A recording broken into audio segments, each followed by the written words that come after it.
School വാർഷികാഘോഷത്തിനിടെ അന്യസംസ്ഥാന തൊഴിലാളി school കുട്ടികളെ ആക്രമിച്ചു. വെള്ളിയാഴ്ച രാത്രി 8-ന് പെരിങ്ങോട്ടുകര ഗവൺമെന്റ് മോഡൽ LP സ്കൂളിലെ വാർഷികാഘോഷത്തിനിടെയാണ് സംഭവമുണ്ടായത്. സ്റ്റേജിൽ കലാപരിപാടികൾ നടന്നുകൊണ്ടിരിക്കെ ശുചിമുറിയിലേക്ക് പോയ 3 ആൺകുട്ടികൾക്ക് നേരെയാണ് ആക്രമണമുണ്ടായത്. ഇന്നലെ സ്കൂളിന്റെ വാർഷികാഘോഷ പരിപാടികൾ നടന്നുകൊണ്ടിരിക്കുകയായിരുന്നു.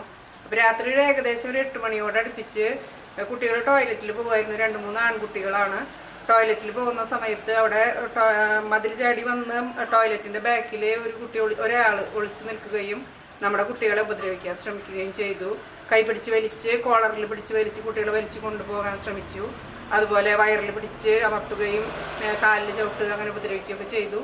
കുട്ടികൾ അവിടെ നിന്ന് ഓടി രക്ഷപ്പെട്ട് രക്ഷിതാക്കളെ അറിയിക്കുകയും PTA പ്രസിഡന്റിന്റെ നേതൃത്വത്തിൽ കുറച്ച് രക്ഷിതാക്കൾ അവിടെയൊക്കെ തപ്പി അവനെ കണ്ടുപിടിച്ച് പോലീസിനെ നമ്മൾ വിളിച്ചറിയിച്ചു. പക്ഷെ പോലീസ് എത്തുമ്പോഴേക്കും അവൻ ഓടി രക്ഷപ്പെടുകയാണ് ഉണ്ടായത്. ഇവിടെ രക്ഷിതാക്കൾ എല്ലാവരും ഉണ്ടായിരുന്നു. അപ്പൊ എല്ലാ രക്ഷിതാക്കളും ആനിവേഴ്സറി നടന്നുകൊണ്ടിരിക്കുകയാണല്ലോ. രക്ഷിതാക്കളൊക്കെ കൂടിയിരുന്നു. എല്ലാവരും കൂടിയാണ് ഇത് പരാതിയായിട്ട് കൊടുക്കാനായിട്ട് തീരുമാനിച്ചത്. തുടർ നടപടികൾ എത്രയും വേഗം സ്വീകരിക്കണം. കുട്ടികളുടെ സുരക്ഷിതത്വത്തിന്റെ കാര്യമാണ്. ചെറിയ കുട്ടികളാണല്ലോ. നമ്മൾ കുട്ടികളെ ഏറ്റവും അധികം സുരക്ഷിതരായിട്ട് സൂക്ഷിക്കേണ്ടത് അധ്യാപകരും രക്ഷിതാക്കളും ഒക്കെ ചേർന്നിട്ടാണല്ലോ. അപ്പൊ അവരുടെ ഒരു സംരക്ഷണ വലയത്തിൽ സ്കൂളിന്റെ അകത്തെങ്കിലും അവർക്ക് സുരക്ഷിതമായിട്ട് നടക്കാൻ കഴിയുന്ന ഒരു സ്ഥിതി നമുക്ക് ഉറപ്പുവരുത്താൻ കഴിയണം. പ്രത്യേകിച്ച് ഗവൺമെന്റ് LP സ്കൂളാണ്. ആ ഒരു സ്ഥിതിയിൽ നിന്നൊരു മാറ്റം ഉണ്ടായപ്പോൾ അത് ഞങ്ങളധികം വളരെയധികം വിഷമിപ്പിച്ചു. എത്രയും വേഗം ഇതിനൊരു അടിയന്തരമായിട്ടുള്ള നടപടി സ്വീകരിക്കണം. കോളറിലും കയ്യിലും പിടിച്ച് വലിച്ചു കൊണ്ടുപോകാൻ ശ്രമിച്ചത് തടഞ്ഞ കുട്ടികളെ ഉപദ്രവിക്കുകയായിരുന്നു. പേടിച്ച 2 കുട്ടികൾ ഇയാളിൽ നിന്ന് കുതറി ഓടി വന്ന് രക്ഷിതാക്കളെ വിവരമറിയിച്ചു. സ്കൂൾ അങ്കണത്തിൽ നിന്ന് തന്നെ രക്ഷിതാക്കൾ ഇയാളെ പിടികൂടി അന്തിക്കാട് പോലീസിനെ വിവരമറിയിച്ചു. എന്നാൽ പോലീസ് എത്തുന്നതിന് മുൻപ് ഇയാൾ ഓടി രക്ഷപ്പെടുകയായിരുന്നു. സ്കൂളിന് സമീപത്തുള്ള ആക്രി സംഭരണ കേന്ദ്രത്തിൽ തൊഴിലെടുക്കുന്ന 15-കാരനാണ് ആക്രമണം നടത്തിയതെന്ന് സ്കൂൾ അധികൃതർ പറഞ്ഞു.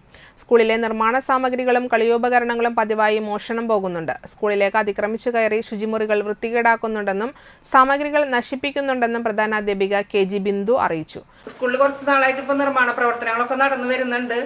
അപ്പോൾ കുറെ നിർമ്മാണ സാമഗ്രികൾ, സ്ക്രാപ്പ് മെറ്റീരിയൽസ് ഒക്കെ വൻതോതിൽ ഇപ്പൊ ഈ വർഷമാണ് ഇത് കണ്ടുവരുന്നത്. ഇങ്ങനെ വൻതോതിൽ മോഷണം പോകുന്ന ഒരു അവസ്ഥയും അതുപോലെ കുട്ടികളുടെ ടോയ്ലറ്റുകൾ രാത്രികാലങ്ങളിൽ ആരോ പുറമെന്ന് വന്ന് നശിപ്പിക്കുന്ന ഒരു അവസ്ഥയും ഇപ്പൊ ഉണ്ടാവുന്നുണ്ട്.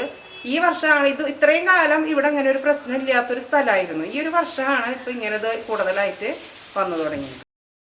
അനധികൃതമായി 60-ലേറെ അന്യസംസ്ഥാന തൊഴിലാളികൾ സമീപത്ത് താമസിക്കുന്നുണ്ടെന്നും പ്രദേശവാസികൾക്ക് പല രീതിയിലുള്ള ഉപദ്രവങ്ങളുണ്ടെന്നും PTA പ്രസിഡന്റ് KR പ്രതീഷ് പറഞ്ഞു. ഇന്നലെ നമ്മുടെ സ്കൂളിന്റെ ആനിവേഴ്സറി ആയിരുന്നു. അപ്പോൾ ആനിവേഴ്സറി നടക്കായിരുന്നു. അപ്പോൾ രാത്രി ഒരു 8 മണി കഴിഞ്ഞതിന് ശേഷം ഒരു ബംഗാളി വന്നിട്ട് നമ്മുടെ കുട്ടികളെ ആക്രമിക്കാനാണ് ഉണ്ടായത്. അപ്പോൾ കായികമായിട്ട് ആക്രമിക്കുന്ന ആൺകുട്ടികളാണ്, 2ാം ക്ലാസ്സിൽ പഠിക്കുന്ന ആൺകുട്ടികളാണ് ആക്രമിച്ചത്. അപ്പോൾ അതിനെ തുടർന്ന് പിന്നെ നമ്മുടെ രക്ഷിതാക്കളെല്ലാവരും കൂട്ടം കൂടുകയും ഇവനെ കണ്ടെത്തുകയും ചെയ്തു. പിന്നീട് അവനവൻ്റെ താമസ സ്ഥലത്തേക്ക്, ഇവിടെ സ്കൂളിൻ്റെ അടുത്ത് തന്നെയാണ് കുറേ 60-ലധികം ബംഗാളികൾ താമസിക്കുന്നുണ്ട്. സ്ക്രാപ്പിൻ്റെ ബിസിനസ്സായിട്ടാണ് അവർ നടക്കുന്നത്.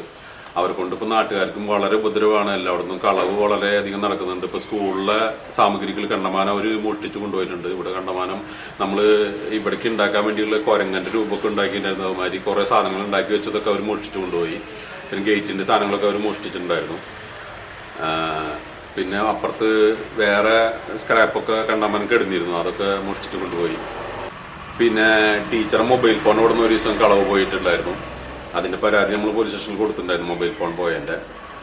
പിന്നെ നമ്മുടെ ബാത്റൂം വളരെയധികം വൃത്തികേടാക്കി പല പ്രാവശ്യം വെച്ചു.